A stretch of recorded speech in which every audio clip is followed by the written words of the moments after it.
Good evening, America. Election 2022 went from a wave to a ripple to Trump attacking DeSantis and Youngkin. Oh man, how do these things go? I mean, Trump literally tweeted out or Truth Social ad, whatever you want to call it. Youngkin sounds Chinese to me. Election 2024 now has begun. Next Sunday, Waterbreak will actually air a rerun, as I'll be filming a live show in Canada, Waterloo. But don't worry, that show will be recorded and dropped the following Sunday for Thanksgiving, after the Sunday after Thanksgiving. It'll be affectionately labeled Live from Northern Montana. Just kidding, Canadians.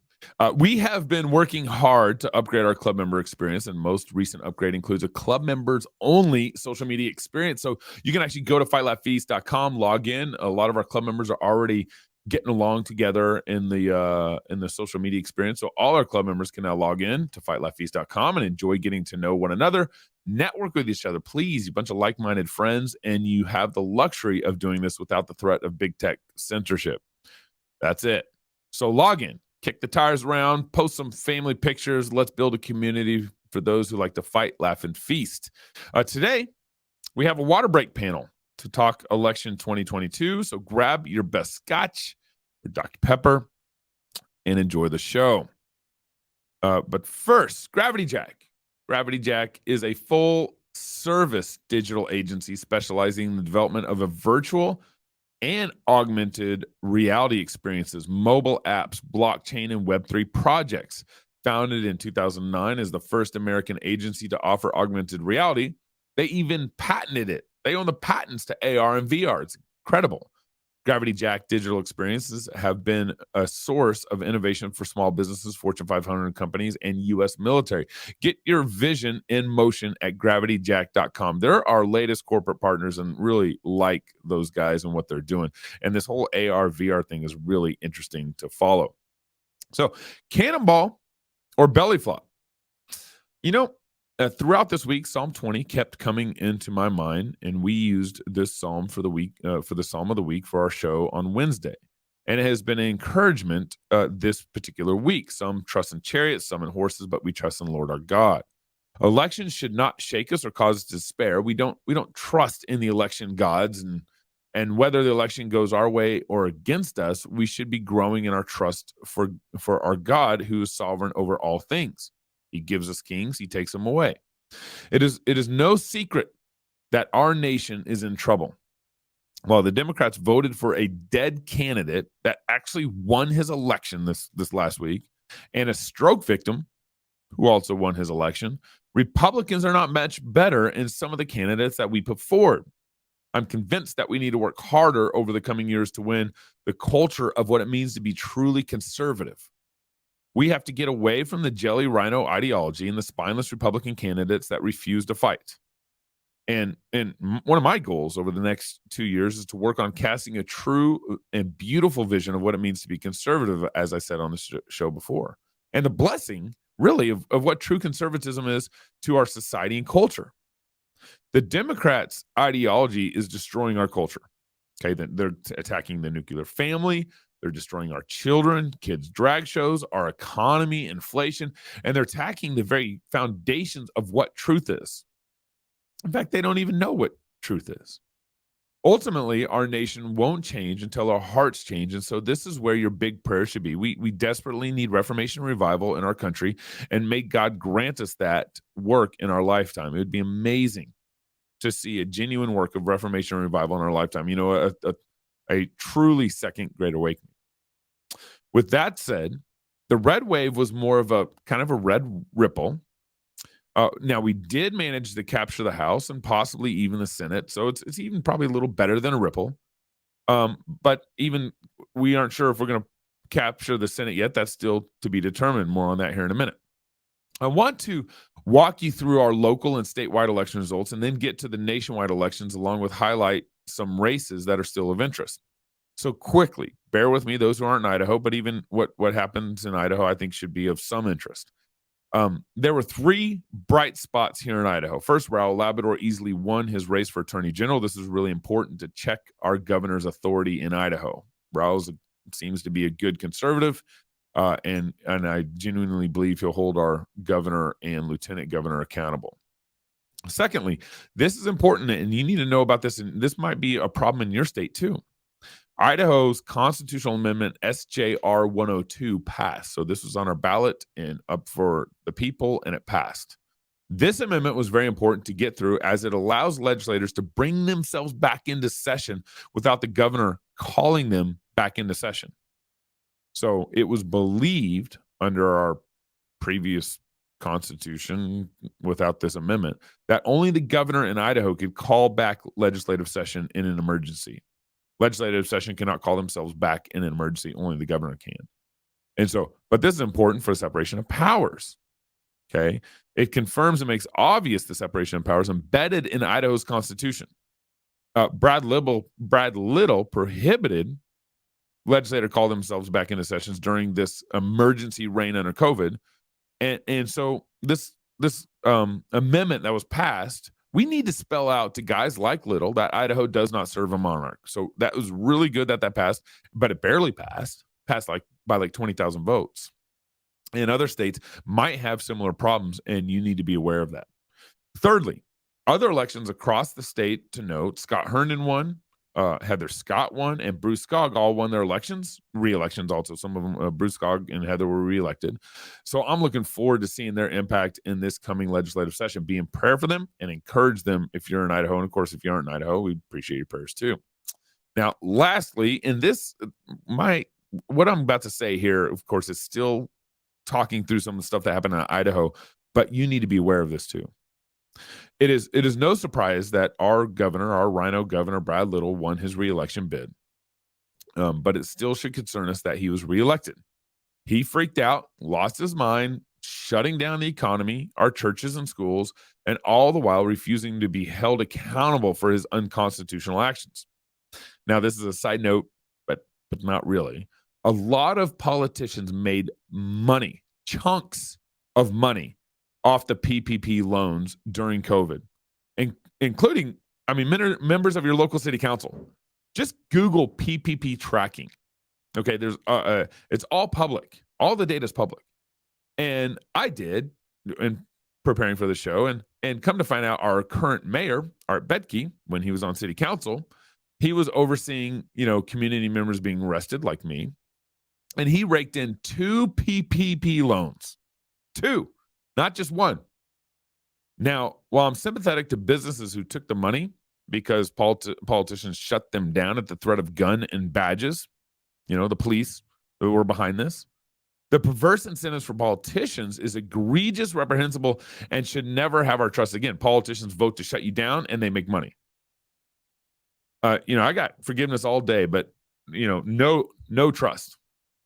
Little led this charge, and your governor in most states led this charge, and Little is no conservative, not at all. But incumbents are hard to get out of office, so we have to do a better job putting forward better candidates in the primaries. We need to start focusing on the primaries a lot better than we have. I think the voter turnout for primaries is usually 50% less than what happens in November. That is where our efforts need to be focused. Now, on to some national highlights, or I guess if you can call them that. Election integrity. It is no surprise that Pennsylvania and Arizona are having election problems this past week. And it's hard to trust their results. Even if Republicans come out on top in Arizona, I'm sorry. It's hard to trust your results. Florida elections received the overhaul from the hanging Chad debacle after a 2000 presidential race, and results of their races are now known within hours of the election. Within hours. That's a big state. When you build in delays and counting updates and more delays, our first world elections will turn into third world results. That's crazy. We got to fix that. We got to work on election integrity. All right, on to Arizona, Georgia, and Nevada. I'm going to talk about the Senate races here. The balance of the Senate hinges on the results in these 3 states. Now, Nevada's looking like it'll end up with the Republicans, in the hands of the Republicans. So the fate of the majority of the Senate is now down to Georgia and Arizona. As I mentioned already, Arizona election integrity does not have my confidence. But regardless, it looks like as of right now, as of today, this would be Sunday night, the seat will remain with the incumbent Democrat. Now, I think there's still plenty of room to wiggle there. I think there's still something like 600,000 votes that need to be counted. So there's plenty of opportunity for the Republican senator to dethrone the incumbent.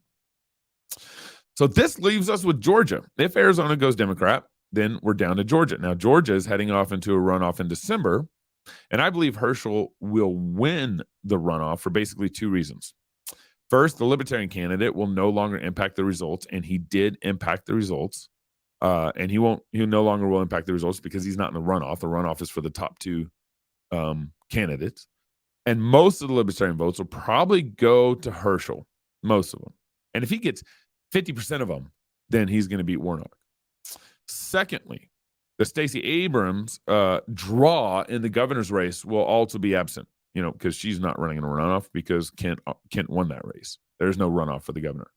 This runoff will be tight. I do believe it'll still be tight, and Walker's not a guarantee, but that's kind of my 2 cents from Idaho that it looks like I think we'll get the Georgia's race. But again, election integrity. I don't trust Georgia. They didn't fix anything. Same for Arizona. They didn't fix anything. Now, let's talk about quality of candidates and Trump and DeSantis. A lot of pundits are saying that the Republican Party lacked quality of candidates, which is what prohibited the red wave. I kind of think that this is an odd analysis, given the Democrats voted for a dead guy, as already mentioned. They voted for a stroke victim, and they voted for AOC again. Those are all horrible, horrible candidates. There's no quality there. Now, to be fair, I do believe Oz was a carpetbagger and a horrible candidate. He was horrible. He was arguing for a 15-week nationwide abortion ban and stuff like that. I mean, he was just a horrible candidate. But I think there's some deeper issues at play here. First, I think God is drawing lines and making things clearer than ever. For those who at least have one eye open, can see this. Now, what I think is happening here is really what some might be calling, kind of the balkanization of the parties, or the balkanization of the vote. COVID shocked a lot of people into better seeing reality, but that group is still very small. So the balkanization, I think, is still very small. This means that there are a lot of people out there who are still blind and, ignorant, or, whatever label you want to put on it, to the powers of darkness running the Democratic Party and to the cowardice found in the Republican Party. It's like we still think better of our politicians than I think we should. This brings me to my second point. Trump did a great job fighting mainstream media and the swamp, hands down. All the while creating space for bold leadership. Okay. And he was a little bit of a, bull in a china shop kind of thing, but there's some bold leadership that he created. It's like Ted Cruz kind of started waking up. Some of the politicians started acting more bolder. Now, of course, some of those strengths were also his weaknesses, as you see with him currently attacking Ron DeSantis and Youngkin. I think the way forward in all this is through Governor Ron DeSantis' blueprint. DeSantis took what Trump started, and he is making it better. DeSantis is bold. Now, I think there's an argument where DeSantis kind of grew into that boldness, and I think he has a lot to credit Trump for. DeSantis is bold. He's fighting mainstream media. He's going after the woke culture, reducing taxes, not playing the COVID insanity game, and he's not doing the asinine kind of Trump bit. DeSantis is the only incumbent in the executive office since Ronald Reagan to make major gains in increasing his vote and demographics in his reelection victory. So if you remember, Ronald Reagan, in his second reelection for president, he crushed it. He got far more votes, far more states than he did in his first election. And so Ron DeSantis is only the second major, executive office that has done this since Reagan. That's pretty impressive in Florida. Now, people, not just conservatives, I think what this shows me is that people want strong, principled leadership. They don't want the woke virus. They don't want kids' drag shows. They don't want politicians, who won't fight for them. That's the blueprint. I think it's pretty simple. I think Ron DeSantis created the blueprint right now for how to win elections, and not only how to win elections, but how to gain the people's trust over the 4 years of governorship, and actually get more votes in the reelection. So obviously, this is not Governor Little, this is not Dr. Oz, and this is not Mitch McConnell.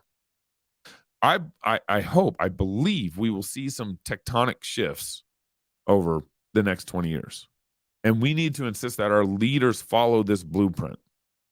All this to say is that I think we need to steer the national conversation from President Trump running for office of governor, from President Trump running. I think, two, we need to focus on, I'm really encouraging people to focus on pushing Governor Ron DeSantis to run in 2024. This is why I started, as you know, the first grassroots campaign for DeSantis. You can go to patriotsforddesantis.us, patriotsforddesantis.us, and sign up to the email list and all that stuff. And make sure you please share the website with your friends and all that stuff. But I really do hope that what we're doing there, it changes the conversation nationwide. Election 24 is already shaping up to be a doozy. I mean, even before November 8th happened, on November 7th, everyone was already starting to jockey for 2024. Both Democrats and Republicans. The Democrats will not lose this next election without cheating. They will not. They will do everything they can. I mean, putting up a fight, so I don't get deleted on YouTube. And the Republican Party needs courageous, faithful leaders who understand what it means to be truly conservative. And really, when I keep saying what it means to be truly conservative, it really starts with the foundation that all conservatism is based on Jesus. To conserve means to be based on Jesus. So with that said, I want to bring in my water break team. We got Rod in and Rhett in. Good to see you, brothers. And you. Good to be here. We well, let me just start here. Let me start here with Rod. Rod, you're in Florida, and Florida just crushed it. I mean, Florida really had the only red wave. There was no red wave except for Florida. It was pretty extraordinary, and more, I think, than most people outside the state really realize. We actually hit a majority in Republican voter registration for the first time ever this year, literally ever.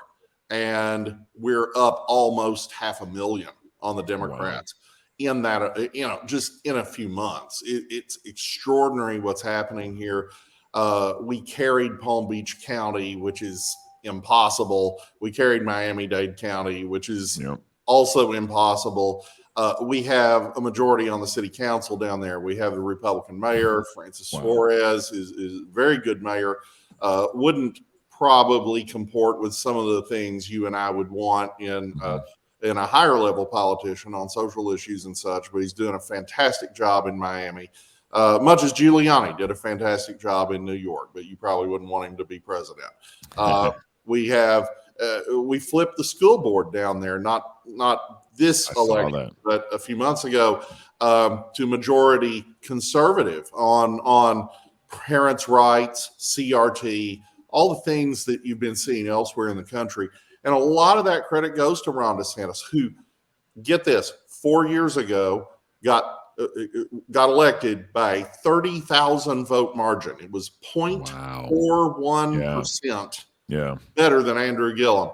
In this election, he won by a 1.5 million vote margin, a 20-point spread against a man who was, in fact, a popular two-term governor, Charlie Crist. Now, Charlie's got some issues, needless to say, but to beat Charlie Crist is actually a big deal, independent of all the other factors here. So, yes, we've gone from a purple state to a deep red state.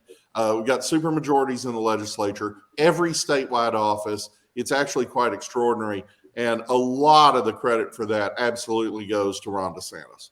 Yeah, it's amazing to see, I mentioned in my monologue that Reagan, I think, was the last executive to really increase a gains in significant way in his reelection campaign. And that's what happened with Ron DeSantis.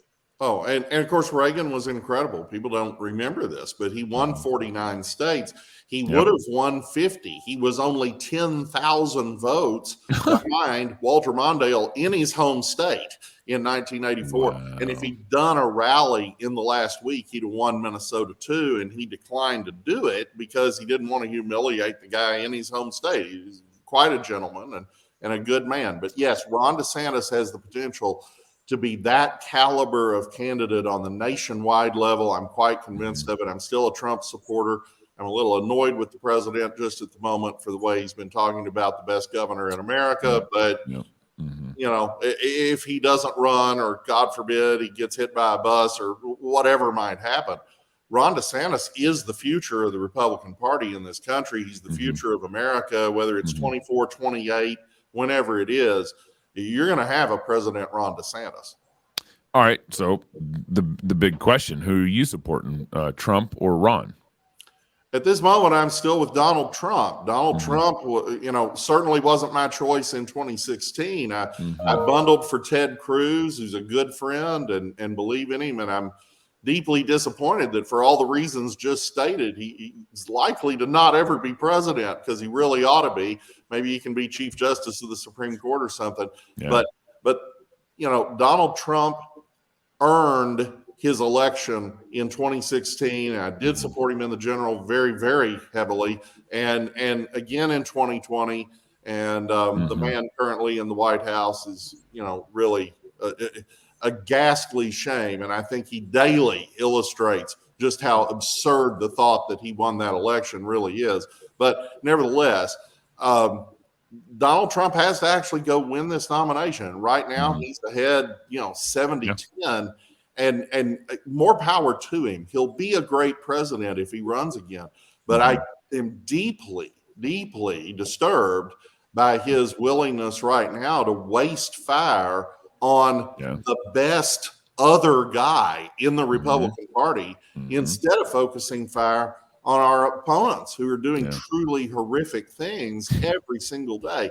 And the president's going to have to get his act together and not do this. It's pointless. It isn't helping him. He's losing supporters every day that he's attacking Ron DeSantis. It's completely needless. Yeah. Rhett, what's your take on that? DeSantis or Trump? Where would you stand today?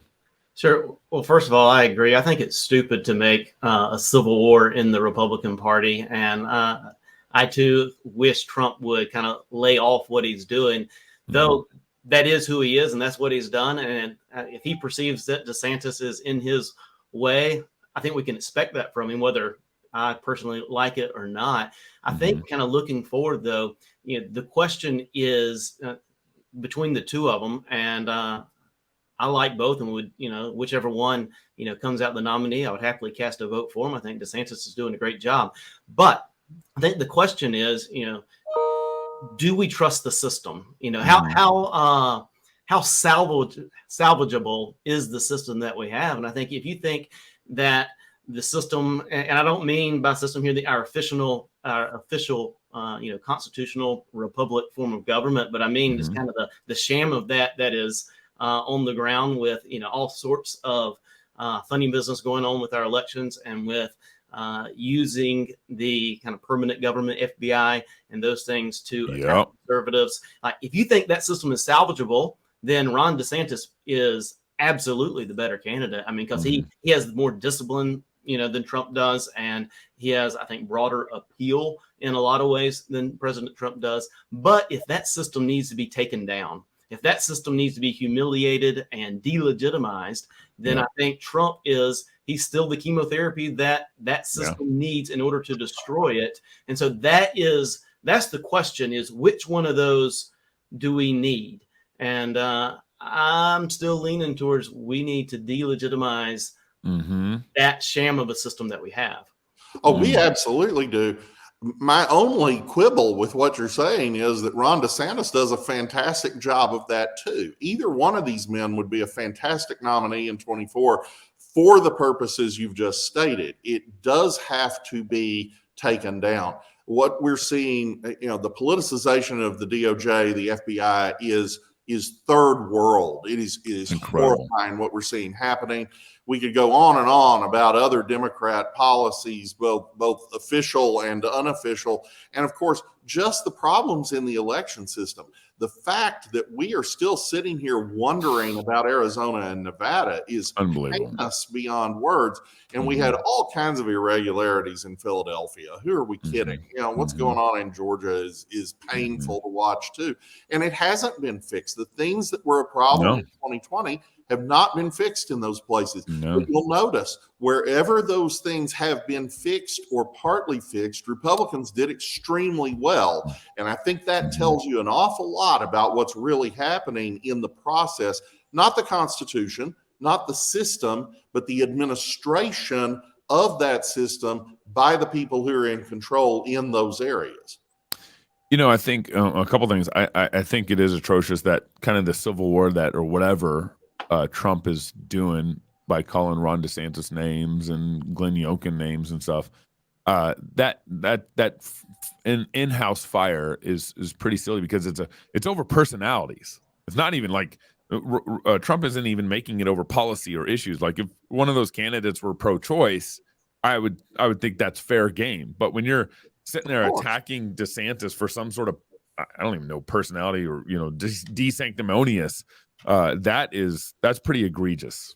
Ron DeSantis is the most Trump-like governor on a policy level in this country. And you'll notice it's an entirely one-sided civil war. Donald Trump is doing this by himself and to himself. He is not hurting DeSantis. He's hurting Donald Trump. And I say that as a Trump supporter.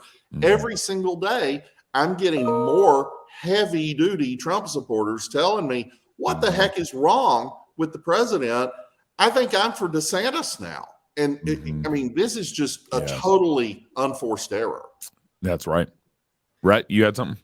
Yeah, I was going to say, Trump doing that based on personality and whatever, that's what he's always done. The difference is here, he's doing it to, one of his bases on, because those who are hardcore Trump supporters are also, and at least up until a few days ago, were hardcore DeSantis supporters. But now that he is talking about DeSantis being an average governor and things like that, now that comes back personally on the people who are supporting Trump. And that's where I think he's running the danger of kind of jumping the shark and moving past his time, because is perceived, at least by those supporters, as being an attack on them as well.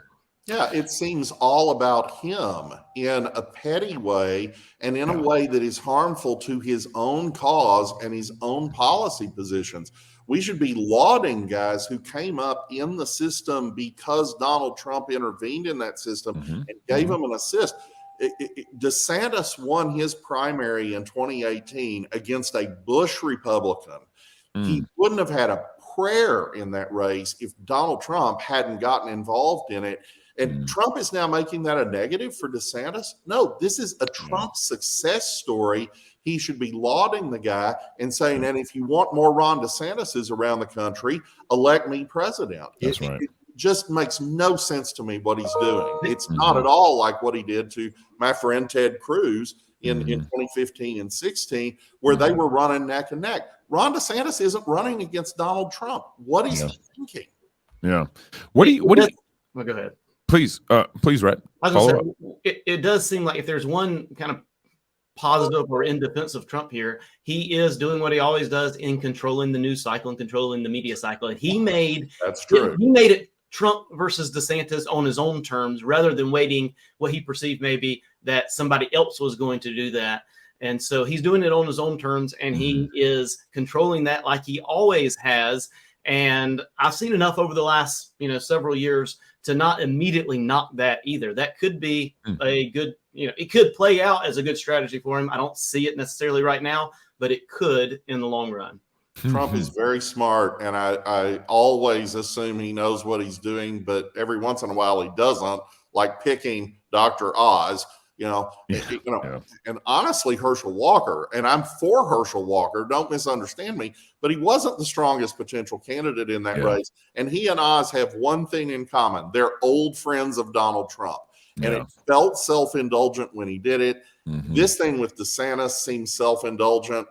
I don't want to second guess a man who has gotten so many things right, but he's making me think about it. And that's not a good thing for Donald Trump. Yeah. So that brings me to Pennsylvania. A lot of the pundits are saying, well, Oz was a weak candidate, and that's why he lost. But I mean, Fetterman was a weak candidate. Fetterman's awful. He was worse than Oz. Had the entire Democrat machine behind him. And, it's always an uphill battle for a Republican in Pennsylvania, even on a completely even playing field. And this playing field wasn't. So again, what was uneven about it? What was uneven? What was uneven? Want to engage the Republican base? Do you really want a Muslim guy who is weak on a lot of our issues? I mean, he wasn't the best candidate. Herschel Walker's with us on everything, but again, Yeah. What was uneven about the Pennsylvania race? You said it's an uneven field. Well, it's uneven because, first of all, that is not a Republican majority space. And a lot of the issues that work very well in Mississippi or Arkansas or Texas or Florida just don't play as well in Pennsylvania. So you already have that. But I would contend that what we are seeing in election irregularities, for YouTube's sake, in Nevada and Arizona are on steroids in Pennsylvania, and particularly in the Philadelphia area. We saw that in a very big way in 2020. I don't think any of that's meaningfully gone away.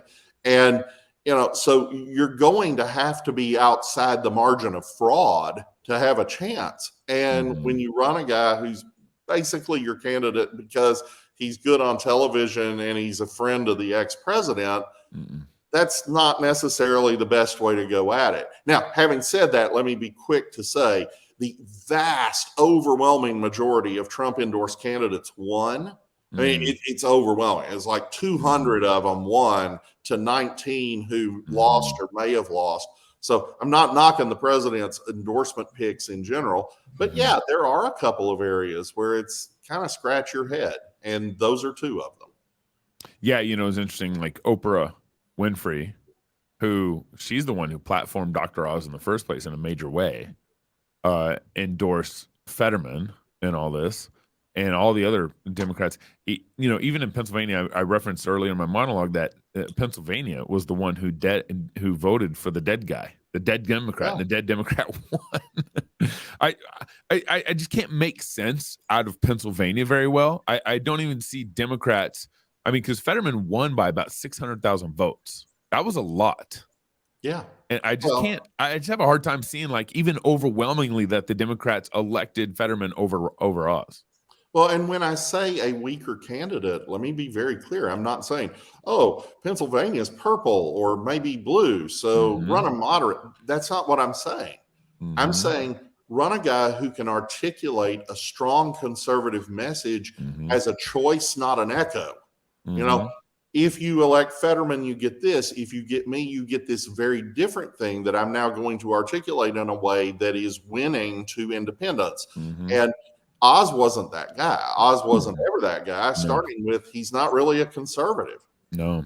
Yeah. And he wasn't America First guy at all. That's what was the craziest thing about that endorsement, was he really didn't line up with Trump. But he's Trump's old friend. And that's my point. It seemed self-indulgent. And Herschel Walker too. I mean, they go back to the 80s. So, nothing wrong with that. But was Herschel Walker the best candidate in that race? No, I don't think he was. For him, God bless him. May he win and be a senator forever.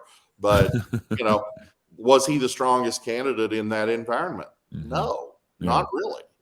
What do you make of? So I mentioned also in my monologue that I think kind of like the Ron DeSantis, I think he did take kind of Trump's platform and make it more palatable and make it better. And then of course that demonstrated in the results of his reelection. What do you think is kind of the strong platform moving forward? I'll start with you, Rhett. Well, I think strong platform moving forward. I do think we need to go and kind of build off what President Trump did. But if I could tweak that question just a little bit and try to make sense. So I'm a pastor, not a political pundit. And so that's why I want to transition just a little bit, because when I try to make sense of what you're just talking about in Pennsylvania, I want to try to make sense of it and nationally as well in just a little bit different way. And that is, I think we're getting the leaders that we deserve. And so That's true. And so I'm seeing just what I can only perceive to be God's judgment in a lot of ways. And what we're getting, we're electing a dead guy, and we're electing somebody like Fetterman, and we have somebody like Biden in office. There's a connection between the character of our people and who we elect to office. And so there are political strategies and platforms that you're talking about, and I want to leave that to those with a bit better political mind. But I think for Christians going forward, we do need some distinctly and truly Christian political action. We need to exercise our political will. We need to do that shrewdly, but we also need to be culture building. We need massive evangelism. I mean, what this election revealed to me, it was just, in a lot of ways, vast swaths of our country, just we're a morally bankrupt people. I mean, you saw the Montana referendum where they voted down requiring hospitals to provide medical care to infants born alive. I mean, that is just grievous and awful. And so when I think about what we need to do going forward, I'll leave the political strategies to those more equipped for that, but I want to help equip God's people to live in this environment. And I think what we really need is a massive focus on evangelism. We need a massive focus on education. What we're seeing is a product of our education system over generations. We need church reform. We need revival and reformation throughout the country. And so that is where I want to focus. And I want to cheer on those who are giving good policy platforms like Governor DeSantis, and what I hope President Trump will do if he runs as well. But I want to make that connection between our character and the leaders that we get. And that helps us make sense of what we saw on Tuesday. I think the reason we didn't get this massive conservative wave is because we're not a massively conservative country. I mean, we're getting what we deserve. That's really good. I'm Rod Martin, and I approve that message. So, 100%. But I don't want to take it too far, because the other side of that is Miami-Dade County is 98% unchurched, and just went for Ron DeSantis, Republican city council, Republican mayor, conservative school board, fighting CRT and fighting transgenderism. So our message is always saleable. The question is, do we sell it? And we have to remember that, and I don't say this in any way getting into soteriology, but, the new covenant puts an emphasis on persuasion. You're to go, therefore, and make disciples of all the nations. Well, okay, that's teaching, that's education, that's preaching, that's a lot of things. But at its core, it's a message of persuasion. We aren't Muslims. We aren't sent out to do it by the sword.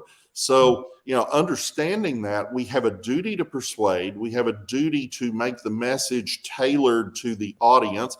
Paul does that very differently in Jerusalem than he does on Mars Hill. And we see this again and again through Scripture. In Florida, we were persuasive. In Pennsylvania, we weren't very persuasive. And this has been a big problem for Republicans generally. But you asked originally, Gabe, what should the message be? Well, clearly, point one, culture war works. That's right. 100%. The left has gone into cloud cuckoo land from the perspective of most Americans. So if you can articulate that, why it actually hurts people and what you would do differently that would help people, that's a winning issue again and again and again. Whether you're talking about critical race theory in the schools, transgenderism for kindergartners, abortion, all those things win where we articulate it well. Second, we are and ought to be increasingly the party of the working class. And what people have never quite gotten is that capitalism is not and never has been the philosophy of big business. That's right. It is the philosophy of the little guy trying to get ahead. I'm just a poor kid from Arkansas. We did a few things that worked out kind of cool, like PayPal and some other things we're about to announce. And that's been awesome. But I wasn't anybody special, and I wasn't from anybody special, and I certainly didn't have any money. Capitalism means that if my idea works and I can get my act together, we can build something that is as important as anything else in the world. Big business is usually opposed to that because once they have a certain amount of money, they realize that they can buy politicians with it. And they use that to use the force of government to cripple their competitors and to have unfair advantages. The Republican Party needs to stand up for Main Street and the little guy. And by the way, in a lot of cases, labor unions, things that historically we've been opposed to because of excesses that may not apply anymore. Right. There are a lot of things we can do now that are resonating in places like South Florida with Hispanic and Black voters who historically have ignored us, and suddenly we're competing very well with because they get what we're saying and they identify with who we are because we're identifying with who they are. We didn't change what we believe, but we did change the messaging, and we started paying attention to people who've been left out. That is transformative. And the more, and back to your point, Rhett, the more Democrats stray from Christian belief, the more they lose Blacks and Hispanics, who are overwhelmingly in churches. You can dispute some of what they believe, unquestionably, but it's white leftists who have abandoned the church en masse. And the more they create that God gap, the more opportunity we're going to have to fill it and to make America better. That's really good, Rod. One of the things I remember happening, I think it was in the 2015, 2016, the election leading up to 2016, was that the Conservative Party was starting to really discourage, fighting and building a platform off the social issues. Which is a huge mistake. Huge mistake. I remember thinking about, like, what are conservatives doing? And I think that's where the log cabin Republican Party, I think, started to get some major gains in the Republican Party. But then comes Trump, and that's basically his platform won on the social issues, immigration and so forth. And of course, exactly. Trump was also very screwed up on the social issues too.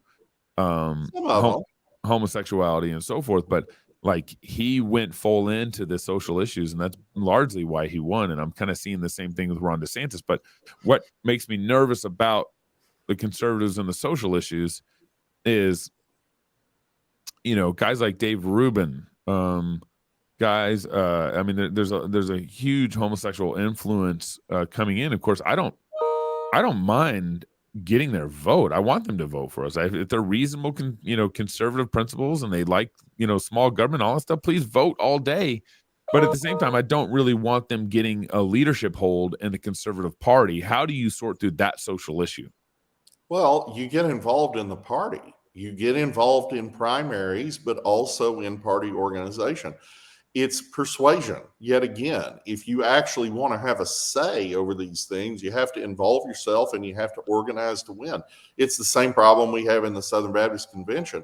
We have not yet won a presidential election in the 2 years we have contested those elections, but we will. I fully believe we're going to win in New Orleans in June. And it's because the more people hear the message, first of all, they're going to have to hear your message many times for it to sink in. If we were talking about the TV ad, we'd say you have to hear the ad 7 times before people actually start hearing it and acting on it. Right. Same kind of thing. It takes time. If you're expecting an overnight solution, you're not being realistic about how you got into the problem in the first place. Second, the Republican Party's electorate is overwhelmingly conservative. And what we're seeing over and over is that independents are too, but you have to motivate them and you have to explain to them why it's worth their while to be with you. So if we can get the messaging right and we can show character in doing so, and we can give them policies that actually work, these aren't rocket science things. Take abortion. I don't think you're going to be able to have an outright abolitionist bill pass any quicker in most of America than you were able to abolish slavery in England when Wilberforce was fighting for it. That's a long discussion, but you can get there because babies shouldn't be murdered. I mean, it's really that simple. If you can persuade people that some abortion is wrong, you eventually persuade them that all abortion is wrong. If you can persuade them that the baby in the womb is a person, you eventually apply the 14th Amendment to all persons. And you get there, and it won't be instant, but it does take a lot of patient persuasion. And it takes a lot of principle. We can't negotiate on the principle even while we understand that we don't have a voting majority for everything we believe in quite yet. Again, he who shows up wins. Now, Rod, I think I agree with a lot of your analysis. And so this is just, more of a friendly pushback. I remember I was actually just watching these clips on Thursday this last week where R.C. Sproul said, I think back in like the 80s, he's like, because he's a big proponent of the pro-life movement. He spoke at a lot of pro-life organizations, and he was just like, if we could just show them an ultrasound, if we could just prove to them that it's really a baby inside the womb, it's like it'll change the whole conversation. It'll change everything. And now there's just an article in Washington Post or The Nation, back in June, where the lady was just arguing, like, why don't we just be honest and just tell them that we're killing a baby in the mother's womb? Let's just be honest. That's what we're doing.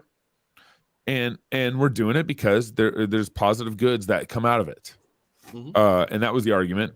And then R.C. Sproul, I think later in the early 2000s, I watched this clip where he just said, I used to think that all we had to do was show him that there was a baby in the womb, and I think I was wrong about that. But R.C. wasn't wrong. He thinks he's wrong, but he wasn't. If you see a sonogram of somebody else's baby, it may or may not persuade you. It actually does have some persuasive force. If you see a sonogram of your own baby, the number of those women who actually go through with an abortion is minuscule. It is staggeringly persuasive if the woman with the baby sees the sonogram of her baby. Now, you're going to have to actually have the ability to get her a sonogram, which she isn't going to want, generally speaking, and her see it for her to have a chance of being persuaded by it. But it's an incremental thing, and there's not a silver bullet. I think where RC thinks he erred, and I think he's mistaken, but I think where he thinks he's erred, and on this it might be true, is thinking that's a silver bullet. If everybody sees somebody else's sonogram, they'll be persuaded. And that's not really how that works. It has to be personal. But eventually we figured out that Black people are people too, and we believe it is self-evident that all men were created equal and endowed by their creator with certain unalienable rights. And when we got to that point, whether we did it the way we did it in America or they did it the way they did it in England with Wilberforce's effort, you eventually get to a different collective understanding, and then that holds for centuries. The Christians in early Rome largely ended abortion for 2 millennia, and the gangs as well. So you have this long struggle in which you're moving a collective consciousness in a particular direction, and then somebody wins and it lasts. And the other team has not won this. They have been able to make it stick for some period of time, but I think we're going to win this ultimately because, let's be real, guys, a baby is a baby. Killing it is wrong. Yeah. Red, I want you to have the last word on this. I do think there's something to what Rod's arguing about, just kind of the pragmatic tool of persuasion. in all this. But then, of course, at the same time, we have a society that's, operating, on Moloch's principles and kids drag shows. And so we have this element of where society is getting worse. And persuasion does seem to be largely ineffective for the balkanized left, if you want to call it that. Mm-hmm. So from your pastoral perspective, how do we kind of proceed and sort through this? We want to, not only do we want to win the culture for Christ, but we also want our conservative views, our conservative politics. We think it's best for society. Sure. And I agree with what Rod said there. And I agree that we need persuasion and that things like sonograms and things are persuasive. But at the same time, I think we need to make sure that we're budgeting into our analysis the depths of evil that goes into 100%. Abortion, and that we need to realize the depravity that we're dealing with. And we're not going to overcome that outside of the power of Christ. Mm-hmm. And so you're asking earlier, Gabe, about, these other kind of socially liberal, but fiscally conservative, kind of folding that into the conservative movement. And I think there is some, you can get some short-term gains through, co-belligerency with these unbelieving Republicans. I don't know if I want to call them conservatives or not, but, there is some alliance there. You can get some short-term political gain there. But in the long run, Christless conservatism is not going to bear the fruit that we want to see. The fruit that we want to see in our country grows on one type of tree, and that tree is a cross. And so I want Christians to be the ones leading. And yeah, there might be some other people that will, be co-belligerents with, but they need to be following the leadership of the Christians, and it needs to be unashamedly tied to the scriptures. And so it's not just that a baby is a baby. That is persuasive, and I think we need to use that. I'm not disagreeing with Rod there. Yeah. But at the same time, abortion is wrong, not just because we naturally know that a baby is a baby, we ought not to murder, that is true. It's also wrong because God says so. And I think we need to base this political movement going forward, this cultural movement going forward, based on what does God say? What has God said in his book for us? And that needs to drive us, especially Christian political action. Gentlemen, thanks for your time. I really think this is actually one of the best discussions on election 2022 that I've been a part of this last week. So really appreciate your time, Rod and Rhett, and Lord bless you. And we'll see you guys in a couple weeks. I'll be in Canada next week. Thanksgiving's off, and so we'll be back at it in December. Outstanding. Thanks, Dave. Thanks, Rod. All right. As I mentioned, Psalm 20. Some trust in chariots, some trust in horses, but we trust in the Lord our God. And so as we kind of reflect on this last week, we always should. We need to remember that God is sovereign over everything. And ultimately, as we said, David Knox made a really good point this last week on our show that, local elections are the most important. I mean, look at what Ron DeSantis did in Florida. He created and protected and paved the way for a lot of liberties during COVID 2020. And a lot of people moved there because of that. And I think the Lord rewarded him for a re-election and a strong re-election, and hopefully Ron has the humility to see that. But that's where the fight is. It's local. If we get Biden in 2024, if the fight's still local. If we get Trump or a conservative president in 2024, the fight's still local. But part of what it means that the fight is local is that you are engaging in that fight, and of course building your family, educating your kids, and knowledge of fear of the Lord. All that stuff is part of what it means to be local. But if you're going to tend your garden locally, it also includes the garden out in front of your house, the garden at City Hall, the garden at the community events. We got to engage outside of the walls of our house and outside the walls of our church. That's what God has called us to do, to build cities, to build garden cities.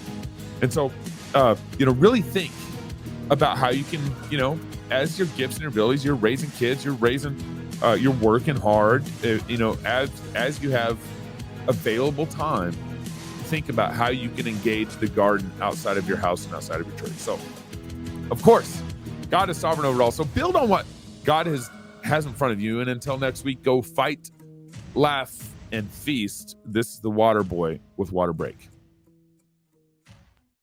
Hi, I'm Robert Borton, CEO of Classical Conversations, the world's largest classical Christian homeschooling community. I'm launching a new podcast, Refining Rhetoric. If you like cross politics or just listen to hear what crazy stuff they're saying today, you will enjoy Refining Rhetoric. You can find us on your favorite podcast platform. I practice the 15 tools of learning by interviewing great guests, looking at current events, and talking about cryptocurrency. Putting off writing that proposal again? Yeah, we've been there. Proposal writing can be tough. It takes work, and if you're not careful, you can set up your company for failure. Well, that's where we come in. Smart Pricing Table is an innovative application that focuses on, well, the pricing table. Instead of a static document and constant back and forth, our platform creates interactive proposals that empower your prospects. Not sure if something is needed? Make it optional.